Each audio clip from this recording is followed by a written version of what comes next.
I want to take a look at graphs, polar graphs of this type of an equation for different values of a and e.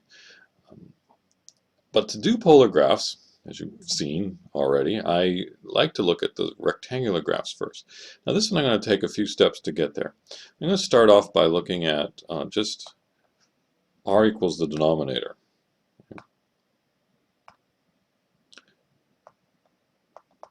So r equals 1 plus e to the cosine theta. Okay. Now, there's three cases I want to look at. One, what if e is less than 1? Well, in that case, e is less than 1. This is an amplitude e cosine shifted up 1. So the bottom of the cosine curve would be down at e, and then it gets shifted up 1, where 1 is actually bigger than e. So this would look something like this. There's your cosine curve from 0 to 2 pi, right? This is at 1 plus e right here, and this is at 1 minus e right there. And with e less than 1, 1 minus e is positive. This does not hit the axis anywhere. No, I didn't label my axis. This is the theta axis. This is the r axis. So I'm thinking in polar coordinates here. No, I'm not. I'm thinking in rectangular coordinates, thinking theta as the input, the independent variable, and r as the dependent variable, just like you do with x and y, right? And look at that graph. The thing that allows me to do is to see for each value of theta what r is doing. I can then use it, as you've seen me do before, to use that in terms of plotting polar coordinates. This is essentially my table. Okay. Now, I'm not done here. I'm just saying this is telling me what the denominator of this function is doing. What I need to do now is I need to take the reciprocal. So the next thing I want to do, and I'll do it in red here. Let's grab red. I'm going to look at r equals 1 over 1 plus e to the cosine theta. So essentially in red, the y values now are going to be the reciprocals of the blue ones here. Now, one thing I notice is that right in the middle of 1 plus e and 1 minus e, which would be at the pi over 2 mark and the 3 pi over 2 mark, is where 1 is. 1's right in the middle. Now the reciprocal of 1 is 1, so the red curve is going to pass through those 2 points. All right. When the blue curve is bigger than 1, the reciprocal will be less than 1.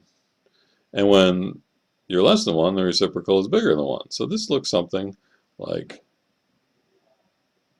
this. It almost looks like an upside down cosine curve. I don't think it's quite a cosine curve shape, but it's got, as you'll see, the top bump here is definitely going to be bigger than these bottom bumps, as we'll see as we get e closer to 1 and see what happens here. But so this red curve looks something like this. When I convert that now into, sorry, let me go one more step. In green, let me grab this color green here. If I throw an a up on top, now throwing an a up on top is the same as throwing an a out in front. You're just multiplying everything by a. So it just scales this whole thing up to whatever, whatever that would look like. So let's just say it scales it up to here. If a is bigger than 1, it's definitely pushing it up. If a is less than 1, it's going to be pulling it down underneath. If a is negative, it's going to flip it upside down.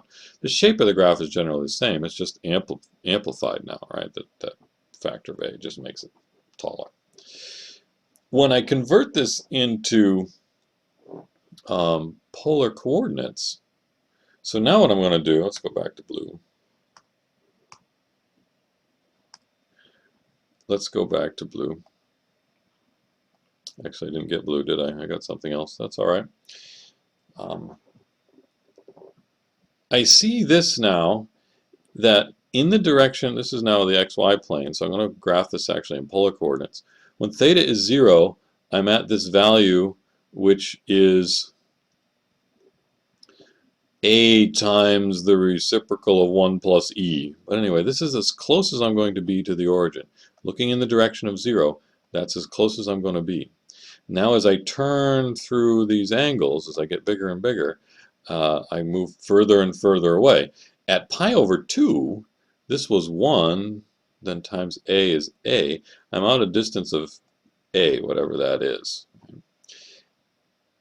And then, by the time I get out here to pi, that this graph is as far away from 0 as possible. So I'm going to be way out here somewhere, as far away as possible.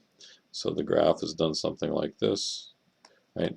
As I turn through these angles, the radius is getting farther and farther, longer and longer, until this point it's as big as it's going to be, and then it starts getting smaller again here, right? Up here comes down, back to there would be again at A, and then back to the starting distance, right? So we got bigger and bigger and bigger as we went out. Now we're getting smaller and smaller and smaller and smaller. So this looks like it could be some sort of conic section even. In fact, that's exactly what it is. We'll show in the subsequent video that this is an ellipse. Okay. Now, let's look at case 2, but let's look at case 2 in the next video.